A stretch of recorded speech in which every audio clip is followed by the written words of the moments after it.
The Mind Before the Crime. Short story by JameliaAlicia. No one wakes up wanting to be a criminal. That was Dr. Mara Ills's quiet belief, formed not from optimism, but from years spent listening to criminals explain themselves.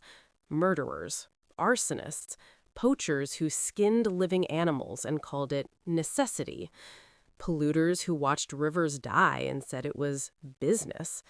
They all sat across from her with different crimes and the same insistence. I had my reasons.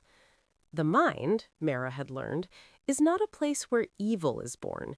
It is a place where wounds learn how to speak, and that's danger. When wounds start to infest your mind, turning you bitter and ominous inside.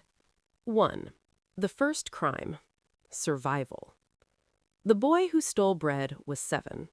He remembered hunger before he remembered his mother's voice. Hunger shaped his days, sharpened his thoughts. When he took the loaf, it wasn't rebellion, it was logic. His stomach screamed louder than morality. When he was caught, the baker called him bad. But what the boy learned that day was not shame, it was a lesson far more dangerous. Need excuses harm. Years later, when he learned to steal cars, then lives, the shape of the crime had changed, but its root had not.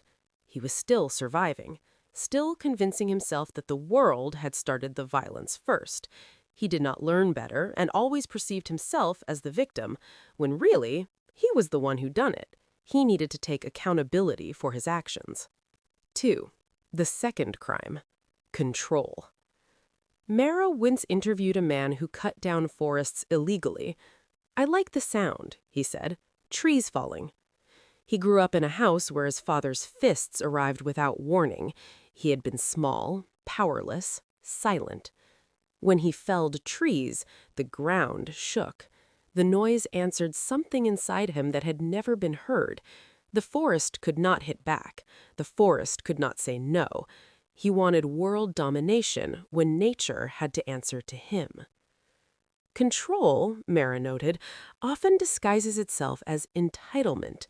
Crimes against nature are rarely about hatred for the earth. They are about domination, about proving that something, finally, can be made to submit. He needed to learn that the world does not need to bow to him. 3.